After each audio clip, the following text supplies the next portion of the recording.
Gentleman from Vermont is recognized for 5 minutes. Thank you very much, Mr. Chairman. Mr. Chairman, as you know, this country has a $4.7 trillion national debt, and this body has passed a budget which makes savage cuts in Medicare, Medicaid, student loans, veterans programs, and many other programs which mean a great deal to tens of millions of working Americans. Given that context, it seems to me long overdue that the U.S. House of Representatives begins to stand up and take on the $100 billion a year in corporate welfare, which goes to the largest corporations in America and to the wealthiest people. And this amendment begins that process. Mr. Chairman, this amendment offers a crystal clear test case to show all of our constituents that Congress has the guts to take a bite out of corporate welfare. It will be a recorded vote to stop the federal government acting through the Overseas Private Investment Corporation, OPIC, from committing billions more in U.S. taxpayer dollars to help Fortune 500 companies such as Caterpillar. Point is well taken. The committee is not in order. The gentleman from Vermont will suspend. May we please have order in the House? Shh. May we please have order? Gentleman from Vermont may proceed. What this amendment does very simply is it says that OPIC, a federal agency, can no longer commit and put at risk tens of billions of dollars of taxpayer money for the largest corporations in America. OPIC is a small, obscure federal agency which has its hands deep into the pockets of every American taxpayer. It receives at least $26 million every year in appropriated funds, but more importantly, it has already placed at risk $6.3 billion of taxpayer money, and it keeps on getting bigger. Why is OPIC such a juicy target for cutting corporate welfare? It seems to me, Mr. Chairman, that it makes no sense at all that the Congress provide incentives for large American corporations to invest in politically unstable countries around the world. If huge Fortune 500 companies like General Electric, DuPont, Caterpillar, Westinghouse, and on it goes, want to make investments in unstable countries like Russia, they have every right in the world to do so. But they do not have the right to obligate American taxpayers to underwrite the insurance for the possible loss of their private investments. Currently, if these giant corporations make a lot of money, well, the good news is that the owners of those companies become a little bit richer. However, if there is political turmoil in an unstable country and these large companies lose their assets as a result of expropriation or political turmoil or civil war, guess what? It's Uncle Sam and the American taxpayers who have to bail out these companies. Now, Mr. Chairman, OPIC doesn't make sense for two basic reasons. Number one, we do not have to subsidize the largest corporations in America and stand at tremendous potential loss when we have a huge deficit. Number two, from an economic point of view, why in God's name are we encouraging the largest corporations in America to invest abroad rather than reinvesting in America and creating jobs? One of the outrages of OPIC can be seen on the chart to my right. We are providing incentives for corporations like Ford to invest abroad when Ford has laid off in the last 15 years over 150,000 American workers. We're providing incentives to GE to invest abroad when GE has laid off over 180. The gentleman from Vermont has expired. Yes, unanimous consent for one more minute, please. The gentleman asks unanimous consent for one additional minute. Is there objection?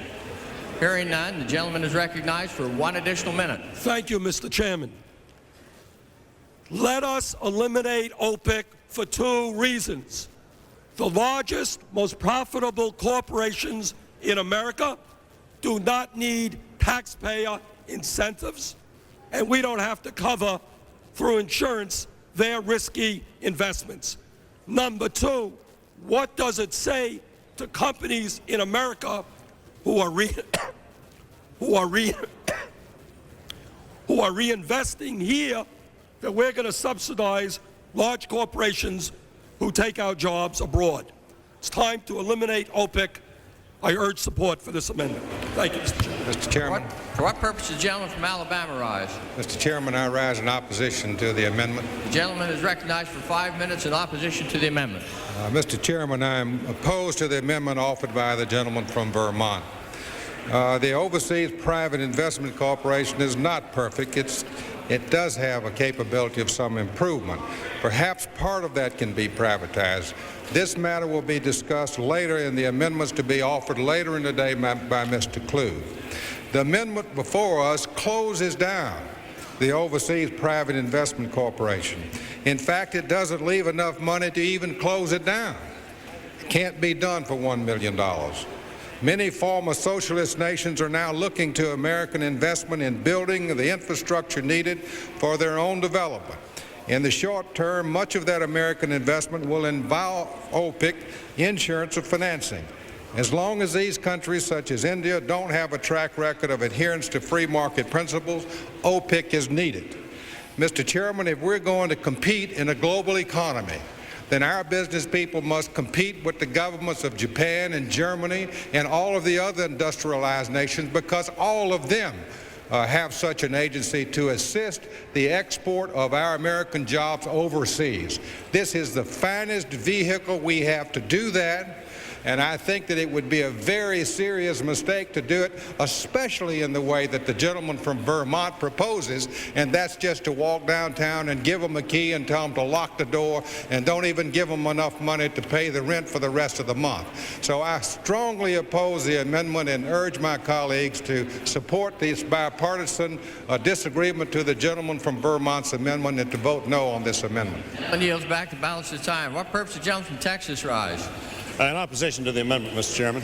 The gentleman rises in opposition to the amendment, recognized for 5 minutes. All right, Mr. Chairman, probably won't take the whole 5 minutes, but if there's ever been a win-win-win-win-win situation and institution in the United States, it's the Overseas Private Investment Corporation. The Overseas Private Investment Corporation generates an immense number of jobs in the United States in the production of heavy generation equipment, of airplanes, of airplane engines, of all the rest.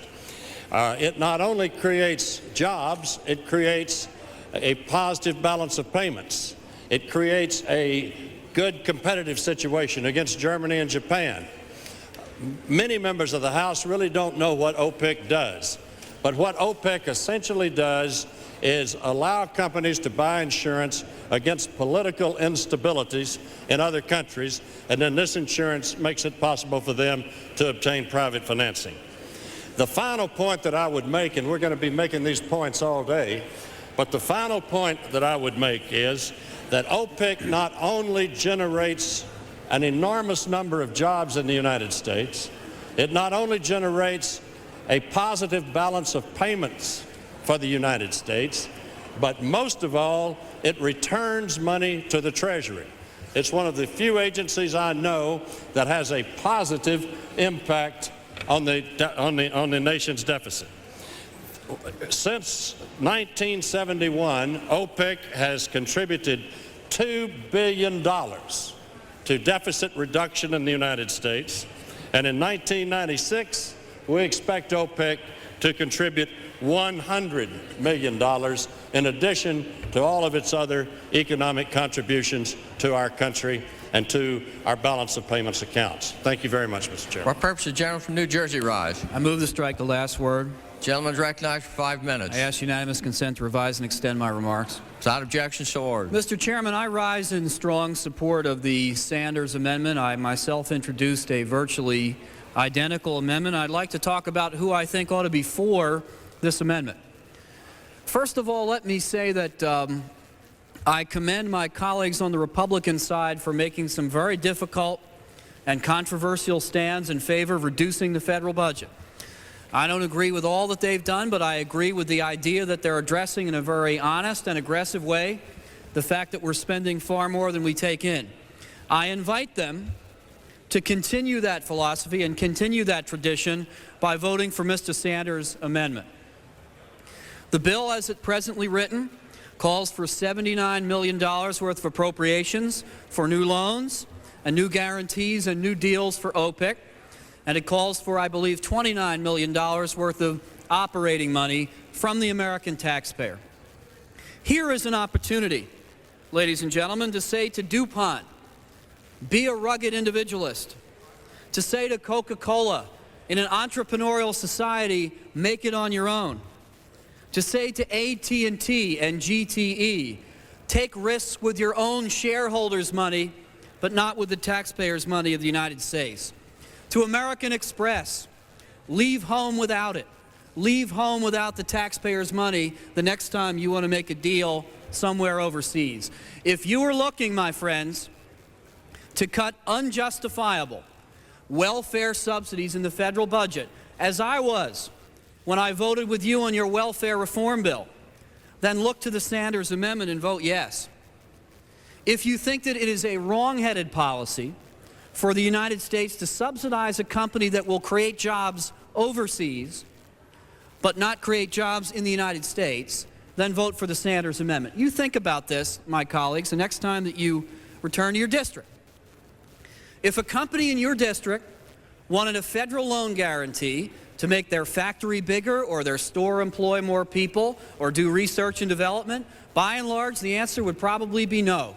They wouldn't get that federal loan guarantee. But if they chose to set up shop in Guatemala or Malaysia or Argentina or somewhere else outside of the United States, here comes OPEC, driven and funded by the American taxpayer, to the rescue. If you think it is bad industrial policy to subsidize the export of American capital and American jobs, then vote for the Sanders Amendment. Finally, Mr. Chairman, to my friends concerned about the foreign policy of our country, if you think it is bad foreign policy for an unelected, unaccountable, private group of people to travel the world and make policy decisions on behalf of the United States, if you agree with the editors of the Wall Street Journal, who said that OPEC is really nothing more than foreign policy conducted through another way, foreign aid conducted through another way, then support the Sanders Amendment. The majority is to be commended for making very difficult and sometimes unpopular decisions to try to bring our budget into balance. It is entirely consistent with that tradition that they support the Sanders Amendment. I am going to. I would urge my colleagues on both sides of the aisle to do so, and I would yield back the balance of my time. The gentleman yields back the balance of time. For what purpose the gentleman from Wisconsin? Strike the last word. The gentleman is recognized for 5 minutes.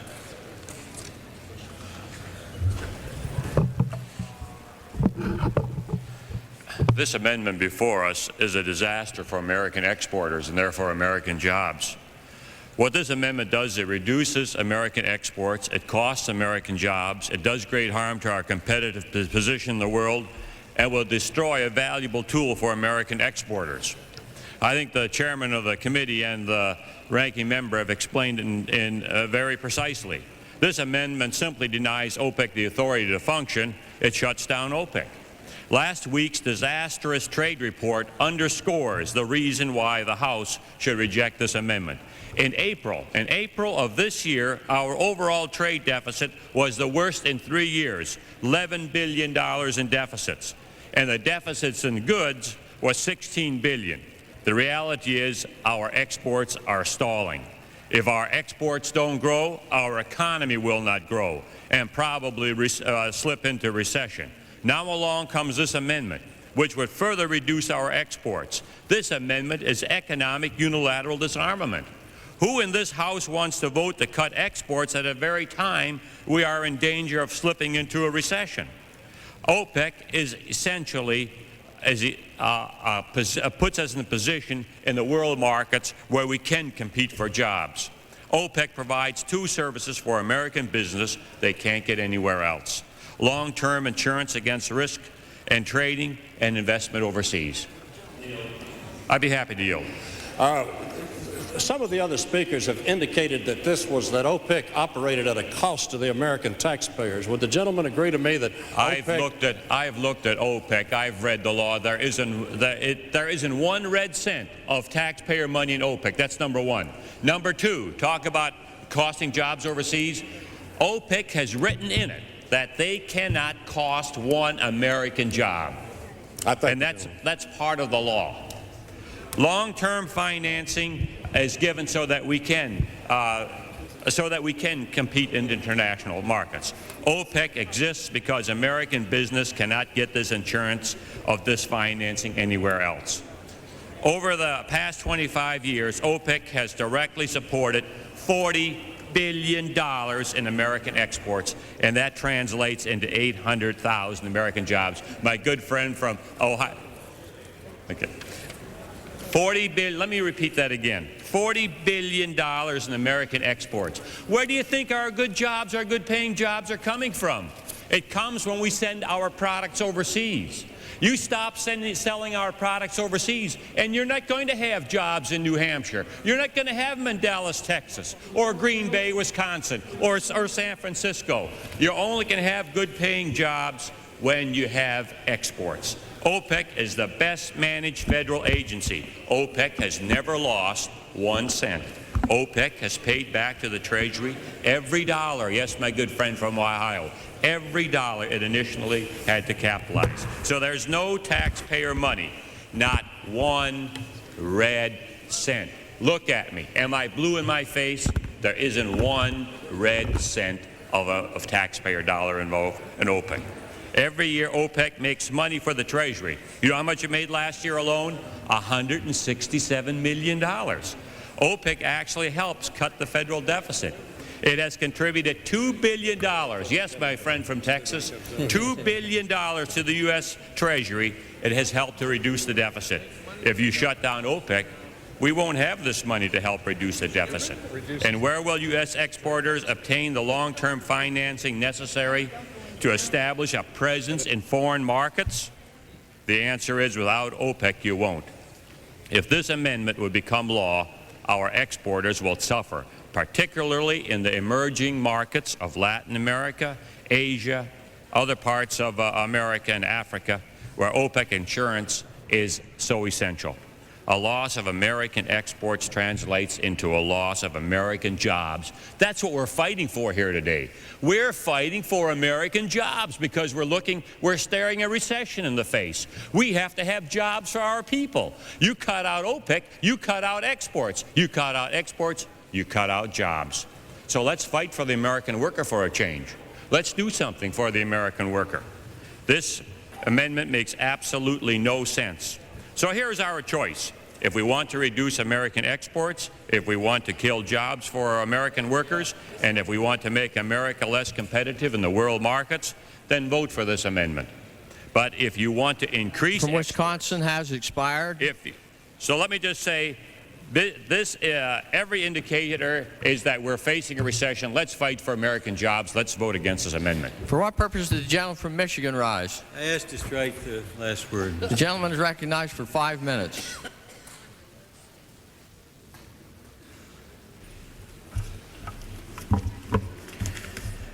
Mr. Chairman, I, with some reluctance because of my deep respect for the sponsor of the amendment, to rise in strong opposition to this amendment. This will, in a word, lose jobs. It won't gain them. I am in favor of eliminating unnecessary subsidies to business. I think where the private sector can do it, it should be able to do it, and it should be left to do it. But I think we have to be careful how we apply it. I believe when we talk about corporate welfare, and we need to look at it, we have to separate the wheat from the chaff. We have to look at business subsidies, but with some care, and not with simply a sword that cuts off some assistance where it's necessary. Where does this money, where does the purpose of OPIC lie? What does it do? Mainly it insures. And what does it insure against? Expropriation, currency problems, political violence. You can't go to the private sector and get that kind of insurance. Period. The purpose of OPIC is not basically to give money to corporations to go overseas to do research and development. That is not its basic purpose. It was founded to provide insurance so that American companies could compete with companies of other countries and be insured against contingencies where they could not cover those problems themselves. Now, let me just say a word about what other countries are doing. They're providing this kind of insurance. Our competitors do that.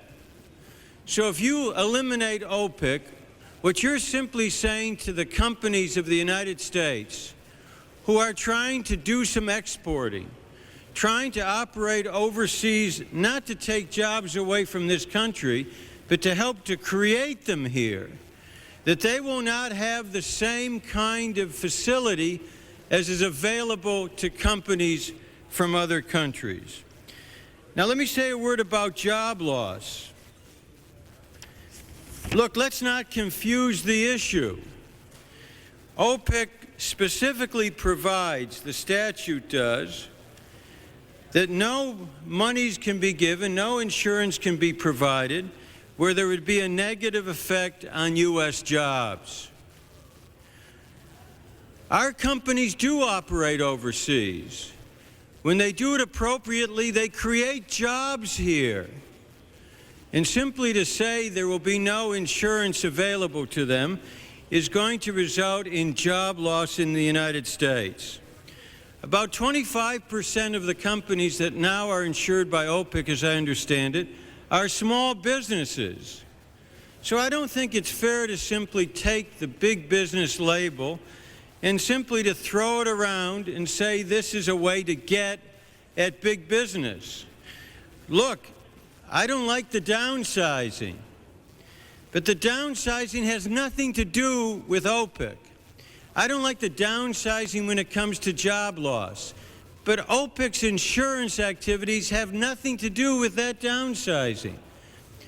Indeed, what we need to do is to stimulate American companies to compete with their overseas competitors. Yes, I'll be glad to. It seems to me that if we are going to provide subsidies and incentives to corporations who are laying off hundreds and hundreds, if not millions of workers, then at the very least it would be appropriate to say, stop laying off workers here in the United States, to simply give these people incentives to invest abroad and then turn a blind eye on their disastrous policies here in America is a real sellout of American workers. Let me say in response to my distinguished colleague from Vermont, if that's what the facts were, I would favor your amendment. The trouble is those aren't the facts. The facts are that the OPIC efforts have nothing to do with the downsizing in this country, and in fact there is a provision that will not allow insurance where I would ask for 2 additional minutes. The gentleman asks unanimous consent for 2 additional minutes. Is there objection? Hearing none, the gentleman is recognized. There's a provision that if the insurance would cause job loss, it will not be provided. Now look, everybody knows that some activities of companies overseas generate jobs in the United States. That's simply a fact. When we, for example, insure an activity, a power plant activity in another nation, for a U.S. company, that can create jobs in the United States because it's likely that the equipment used by that power company will come from the United States. So I think what you have to use here when it comes to corporate welfare is some objectiveness, some understanding of the facts. You have to sometimes use a scalpel and not a meat axe here. And I think that this is essentially a meat axe proposal. So, in conclusion, I think this is not a wise amendment. I think we have to protect American jobs, safeguard them in this country. I think we have to be sure that our policies stimulate growth of jobs in this country, and that's what OPIC's mission is. And while it's made some mistakes, it has done more good than it's done harm. So get at the problem. Don't take this sword and cut American business and American workers at the knees in many cases. I'd be glad to yield. I just want to take a second to say that Mr. Levin and the previous speaker made a number of comments that I disagree with, and they made some that I agree with. My problem with the Sanders Amendment is it goes too far too fast from the standpoint of what my and the amendment the gentleman from Wisconsin, Mr. Klug, has, which is to privatize the operation of this corporation. If we were to adopt the Sanders Amendment, we would have great difficulty being... Permission has expired. I ask for 2 additional minutes. Gentleman asks unanimous consent for 2 additional minutes. Is there objection? Hearing none. Gentleman is recognized for 2 additional minutes. Gentlemen, continue to yield. Yes, I'd be glad to. So what I would argue is that we should resist the Sanders Amendment and then quickly pivot and adopt the Klug Amendment, which the chairman of the subcommittee has agreement with. It would do several things. It would bring the appropriation more in line with the game plan spelled out within our budget resolution, and would prevent the transfer of funds from the insurance fund into the investment fund, all of which will serve in a short period of time to privatize the operation of OPIC. Now, we may have a debate down the road as to whether the gentleman from Michigan will support that. I happen to believe it is not something that should continue to be directly supported by taxpayers, and in fact can be a viable entity in the private sector. So I would urge opposition to the Sanders Amendment, but then quick support in favor of the Klug Amendment that will take this out of the hands of the government, privatize it, and make it an efficient operation not directly funded by the taxpayers of the country. Let me just quickly say in response, if we can privatize a function effectively, let's do it. But you, I think, will have the burden of showing, the burden of proof that this indeed can be done by the private sector. The insurance against political turmoil, currency problems, and also expropriation. I'd be glad to yield to the gentleman from Connecticut. My understanding is that not only is OPIC not a drain on the taxpayers, it has a return to the taxpayers every year. And estimates are as much as $2 billion has been brought to the Treasury since 1971. So, in effect, what you're saying is, well, we have 2 challenges on the floor to the Overseas Private Investment Corp today. One says we're angry at business, so we want to hit anything that helps them. The problem with that approach is the layoffs will be greater if we don't have OPIC to help facilitate sales overseas. The second one says the private sector... Time of the gentleman has expired. For 1 additional minute. Gentleman from Michigan is recognized. Is there objection? Gentleman is recognized for 1 additional minute. The other challenge that'll come later says the private sector can do it better. There's no demonstration of that anywhere that I've seen. I don't know where you replace the $140 million, $100 million a year that comes to the Treasury, and where you can get the kind of guarantee that the federal government brings in with its intelligence resources and other resources to make sure that American companies can stay competitive overseas. Let me just say to the gentleman from Connecticut, I very much agree with that, and let me just close so others can join in. Look, I think we need to get at subsidies that are unwise. I think we need to look after the taxpayers' needs. This is a short-sighted way to do it. OPIC has been insuring activity that is creative of American jobs, not destructive. I urge defeat of this amendment. For what purpose the gentleman from Ohio rise? Strike the last word. The gentleman is recognized for 5 minutes. Thank you, Mr. Chairman. Mr. Chairman, I rise in opposition to this amendment and will be speaking on behalf of the Klug amendment that Mr. Klug and I are going to bring after this. But I want to correct one thing before I speak in opposition, and that is we hear repeatedly that the OPIC has actually brought money to the Treasury over the past couple of decades that it's been in business. While in one sense there is some truth to that, I think that by saying that it's generating income is misleading, and it really ought to be corrected. What it has done is it has generated reserves against possible potential insurance claims, as any insurance company does. And to say that that is income to the Treasury and has helped offset the deficit is essentially to mislead the fundamental aspects of what insurance underwriting is all about. I will in just a moment. Because if there are and when there are claims against that amount, it could be wiped out very, very quickly.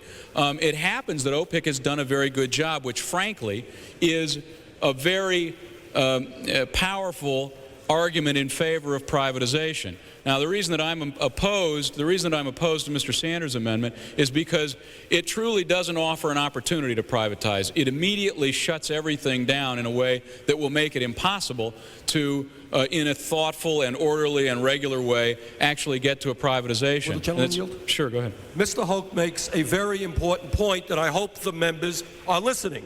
We have heard some members say, oh, this adds $2 billion to the Treasury, it's used for deficit reduction, etc., etc. Wrong.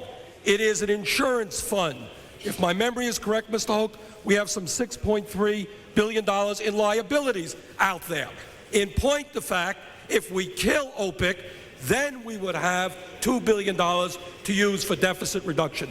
Right now, as Mr. Hoke indicates, this is an insurance fund. Well, reclaiming my time, I mean, if we killed OPIC, I don't agree that we would have that money for deficit reduction, because I don't think that we can simply abrogate the liabilities of the United States government by writing them off in a new agreement. At least, even if we can do that by law, it's something that I don't think that this Congress is going to do, because we've made commitments in that area. Would the gentleman yield for a minute? Be happy to. I think we have I think you and I have we've got conflicting information that we both believe is true. But I believe that OPIC has steadily contributed has returned money to the Treasury in addition to maintaining its $2.4 billion reserve. So we need to clear that up. Well, we need to clear that up, because that is not my understanding. Yeah. Just reclaiming my time and to finish up, I think that the reason that we don't want to go in this direction where we're going to shut it down is that it'll make it impossible to do what we need to do, which is essentially make it possible to privatize the whole operation. I think we can do that. Clearly, the insurance end of it is making money. I think that the credit side of it is much more problematic, and it may not be able to be privatized, and frankly, it may not be worth going forward with, and I'm not sure that that's good use of taxpayer funds on the credit side. And I think most people don't understand that there are two different accounts. There's the credit account that guarantees the loans, and then there's the insurance account that insures against losses due to politics or currency evaluation or fluctuations, etc. If the gentleman would yield, be happy to. Would yield again. I think you'll find that it's the and you probably don't disagree. What's happening?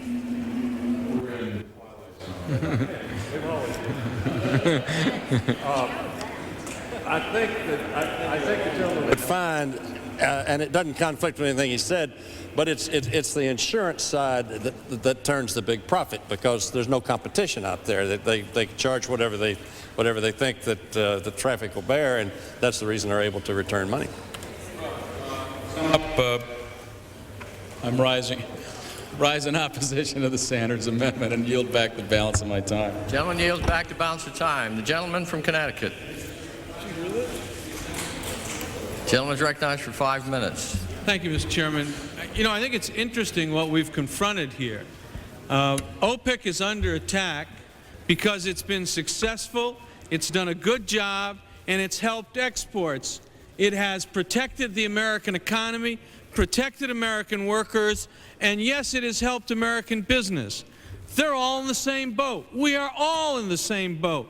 To Mr. Sanders' amendment, I have to say that without these tools, frankly, more of the people that we're concerned about, the workers, would be being laid off. So if you take away the guarantees and they can't sell the products that we make to a lot of these markets when they're unstable, we're not going to be in there when these countries stabilize. The Germans, the French, the Japanese will have locked up these markets, and we'll be back on this floor in 5 or 6 years wringing our hand about a larger trade deficit and more layoffs and more downsizing. It is without question against America's best interest to do damage to OPEC. This is the Overseas Private Investment Corporation. It's not the one that dealt with the oil monopolies. This one helps us. The other one hurt us. It helps workers, and we ought to protect those workers. How does it help us? When American products are made and we're entering markets that are just developing, there are oftentimes a number of challenges. Stability in the regime, stability in the currency. Corporations, large ones and small ones alike, may not be able to, one, assess the danger, and two, take all that risk on a product being moved into that country. The government guarantee helps us access those markets. As those markets mature and become stable, once we're the ones that have established the generating system, we're going to get the replacement parts, we're going to get the new orders more likely when there's a mature and stable market. This program has made money for the taxpayers, made money for the Treasury, and made jobs for our country. It would be counterproductive with all the anger that we share against people being unemployed to hurt this program, because it means more people would be unemployed. I would hope we defeat this amendment, and it is a bad amendment. It would hurt the workers of this country. And gentlemen, I'll be happy to yield to the gentleman. Thank you. We talk about job creation. Where is your information about how many jobs have been created, or is in fact that information confidential and we really don't know how many jobs have been created? Second of all, gentleman from Wisconsin previously talked about exports. Nobody in this House believes more than I do that we've got to rebuild our manufacturing base, create decent paying jobs, and export. That is not what we're talking about here. In fact, what we are talking about here is helping the largest corporations in America, who have thrown hundreds of thousands of American workers out on the street, set up factories abroad. The jobs that are going to be created are over 90% abroad. Third point. Reclaiming my time just for one moment, because I don't agree with those statistics, and I would say that what we have seen across the board is that every $1 billion of exports means about 20,000 American jobs. And when you look at the OPEC guarantees, inevitably 70 and 80% of the product in those plants that make those plants operate are American-made products. In some cases, it's as high as 90%. I'll be happy to yield, gentleman from Wisconsin. Thank you, gentleman, for yielding. To answer the question, how many jobs has OPEC created, I can answer that for you. $40 billion of products have been sold overseas because of OPEC. You had mentioned 20,000 jobs for every billion overseas means 800,000 jobs have been created because of OPEC. There's your answer. The other is people who say that, oh, you know, we're going to send some jobs overseas. Look who's in the board of directors of OPEC. We got a man right here, the president of the International Association of Machinists and Aerospace Workers. So, do you think he'd be on a board sending jobs overseas? The gentleman from Wisconsin, what he's just listed is the head of the Machinists Union, as I understand it, is a member of the OPEC board in making these decisions. And the gentleman from Wisconsin and I joined together with language several years ago to make sure that there was virtually no chance that we would do a net harm to the United States. And so I would close by simply saying, I'd be happy to yield. Vermont, just take another look at this. Look, we're now over in Geneva trying to force open the markets of Japan. Connecticut has expired. I have asked the gentleman to have 2 additional minutes.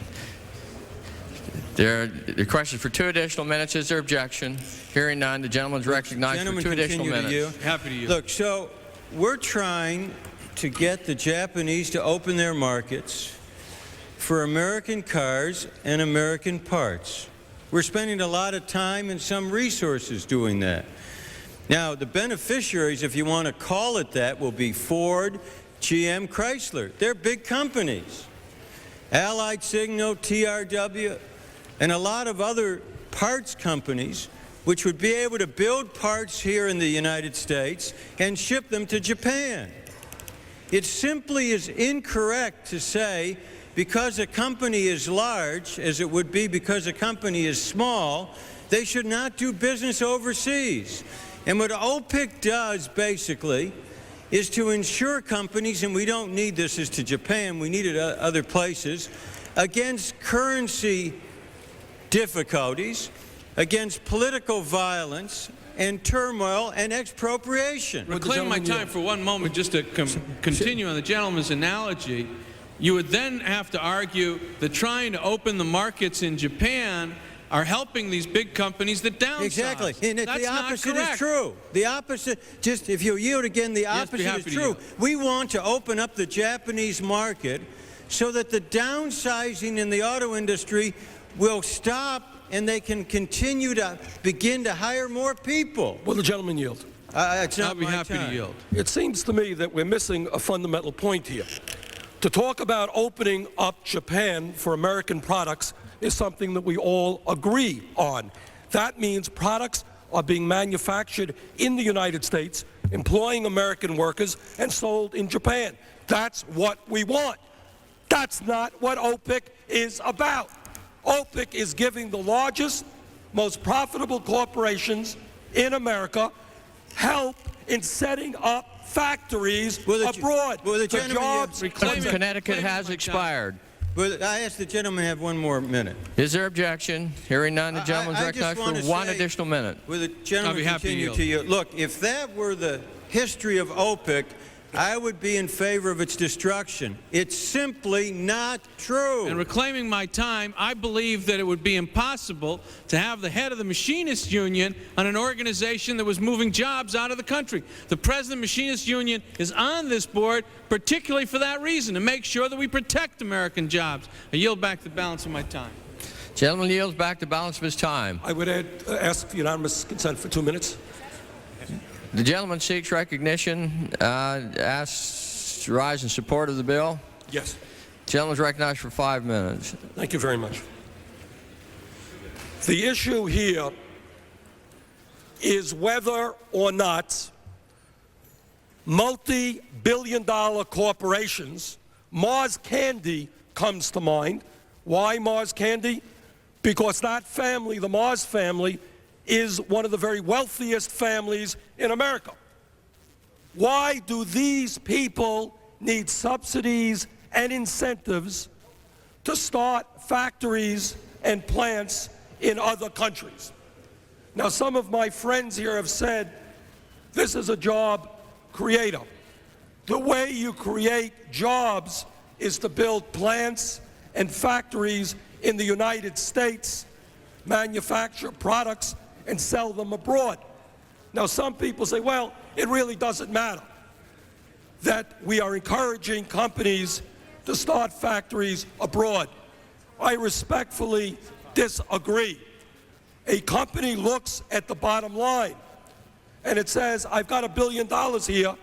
Do I build in Detroit, Michigan, or in Burlington, Vermont, or do I go to Russia? And then they say, isn't it nice I can't get government subsidies to build in Detroit or Burlington, Vermont, but I can get help to go to Russia or to Latin America. Would the gentleman yield? Not right now, please. Now, I've heard a whole lot about the beauties of the market system and the free enterprise system. Well, if it's such a good system, then why do the largest corporations in this country need taxpayer subsidies in order for them to go out and make money? Right now, one of the scandals facing this country, in my view, is that American corporations while they're laying off hundreds of thousands of workers a year here, are investing $750 billion a year abroad. They don't need help to go abroad. They're doing it just fine. Ask the workers in the UAW who have lost their jobs when companies, automobile companies, are set up in Mexico.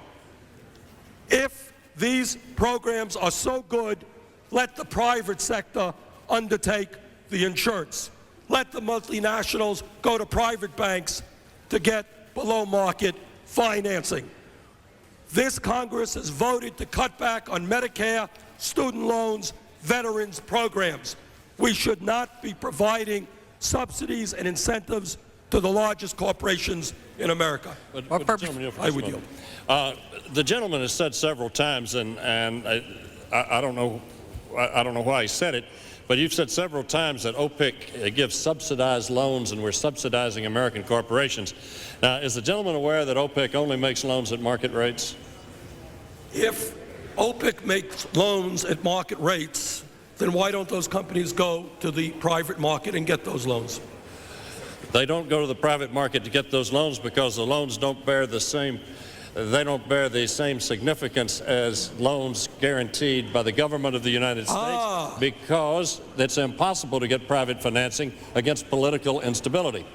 Well, I should think that in the free market society there would be some insurance companies that would love to be charging a high premium. If there were, over and over again, getting back my time, over and over again, what I'm hearing from my Republican friends is get the government out of this, get the government out of that. The private sector does such a great job. I am hard-pressed to believe that a large insurance company could not provide insurance for some of these companies to invest in Russia and make some money. If it's such a good deal, let the private sector do it and not the taxpayers of America. For what purpose the gentleman from Nebraska rise? The gentleman is recognized for 5 minutes. The gentleman's characterization of OPIC is not correct, and also this is a bipartisan support. The committee, on both sides, Republican and Democrats, support this bill. Overseas Private Investment Corporation, or more known as OPIC, is a good thing for the country and a good thing for the American people. I support downsizing government more than anyone, but abolishing OPIC will not further either of these goals. OPIC is not some big government subsidy program, as some have charged. It provides loans and political risk assurance, as we just heard, to American companies doing business abroad. It doesn't do this for free. As you heard, it charges market rates. Let me tell you about a company that I know of personally that has worked with OPIC. It recently got charged 11.9% for a financing rate. 11.9% to construct a power plant in the Philippines. If it wasn't for OPIC, that company would have purchased $500 million worth of goods in the Japanese market. Unlike most every other federal agency, OPIC actually takes in more than it spends. As we've heard this past year, it made over $167 million. And at the end of each year, it writes a check back to the federal government. Since 1971, it's contributed back $2 billion to the federal government. OPIC is a successful entity because it negotiates on a government-to-government basis. Its services are simply not available in the private sector. OPIC does not cost taxpayers anything. It actually makes money for the government, so its elimination would actually increase the deficit, not reduce it. In my opinion, OPIC is a model example of how a federal agency should run. I oppose the Sanders Amendment. I ask for support of the committee's position, and I yield back the balance of my time. The gentleman yield. Yes. You're absolutely right. And what the gentleman from Vermont is overlooking, he's looking at the Mars Candy Bar Company. I don't know what he's talking about. But why don't you look at some of the positive aspect of what OPIC is doing? Look at some of the generation plants that they're building, large American companies, true. But look at the fact that they're building power plants, that they're building infrastructure in countries that they would not be able to be in without the guarantee of OPIC. Who would be there? The Japanese would be there. Do you guess the Japanese would insist that we buy General Electric generators? No. They would buy their generators from Japan. Do you guess then that people who bought the Japanese generator might need American parts to repair them? No. They would go to Japan. So let me tell you, you're absolutely right. This is a way we can compete. And your example of the Mars Candy Bar Company, to me, makes no logic whatsoever, because you're talking about a small tip of the dog's tail when you should be talking about the fact that this is the only vehicle that American business people have to compete internationally with the other G7 nations. So you're absolutely right. We should reject the gentleman's amendment. I thank the chairman's leadership on this issue, reclaiming my time. That is exactly the point, and that's exactly what has happened with the people that I know of who have worked with OPIC in the past. I rebalance about my time. Thank you. Purpose of the gentleman from Missouri, rise. Gentleman is recognized for 5 minutes.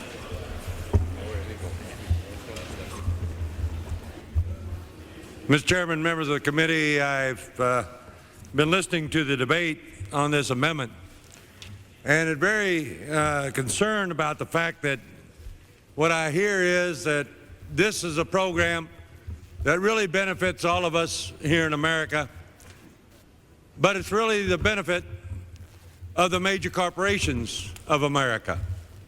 And it's like the old trickle down.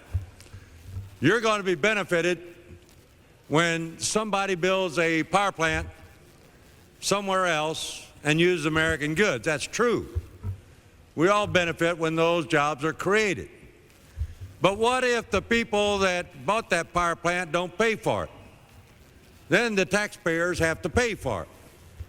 Now, it is too necessary. Yes.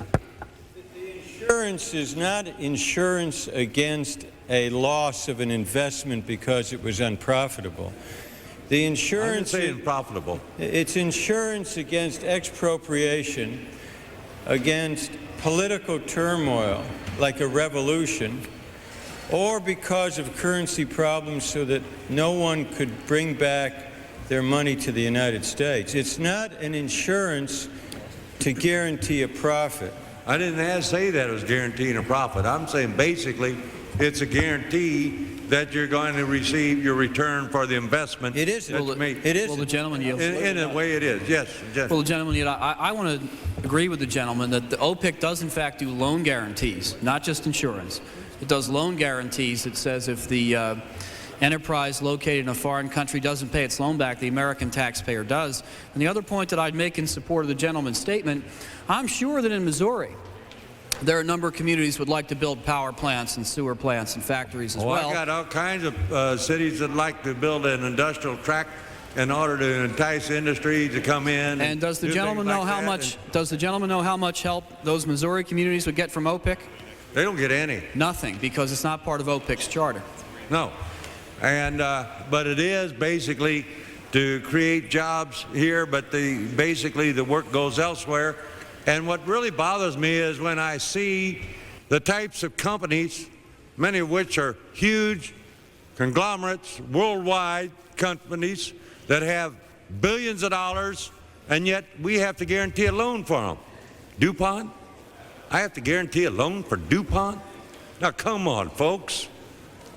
Why would I have to guarantee a loan for DuPont? Why do I have to guarantee a loan for Citibank? I think they got enough of their own money. They got whole bunches of money. Why would I have to guarantee a loan for Citibank? But that's what this does. This is what I call, you talk about corporate welfare, and what really interested me is to listen to the gentleman from Nebraska who's spoken well before me, and if I remember, he's the same one that says we got to save a little money so do away with elevator operators. You got to do away with elevator operators, but we can keep this corporate welfare around. And who benefited from it? Well, I wonder if the people out there know that DuPont got a $200 million loan guarantee, and that Citibank got a $113 million loan guarantee. How about old Coca-Cola? Little bitty old Coca-Cola, little bitty company. They don't have any money at all, but they got a loan guarantee of $165 million. Now, what's going on in this world? We're cutting back. You're going to cut back on the increase that the people need out there for food stamps, for school lunches, for Medicare, for Medicaid, but we cannot cut back on all of this loan guarantees for these huge, major corporations. We can't do that, folks. Now, there's something wrong, I think, with this Congress, with our priorities. I think it's time that we tell corporate America that they're no better off than individual citizens of this country, and just because they got a whole bunch of money to lobby down here and pay off people and get good benefits for their type of activity, it's time we told them no. I think it's time that we told corporate America that they too can survive under the Republican budget and they don't need this kind of welfare. Yield back the balance of my time. Gentleman yields back the balance of his time. The question is on the amendment from the gentleman from Vermont. All those in favor will say aye. Aye. Those opposed will say no. No. In the opinion of the chair, the noes have it. Mr. Chairman, I ask for a recorded vote. Gentleman asked for a recorded vote. Did you make a point of? Yes. Do you make a point of order that the quorum is not present? Yep. The chair will count for a quorum.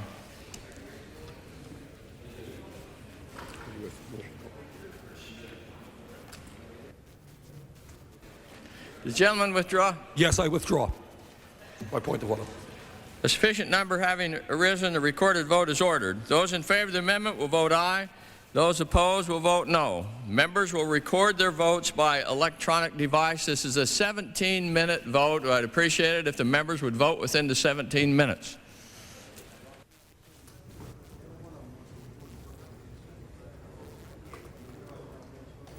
The House is voting on an amendment to the Foreign Operations Spending Bill.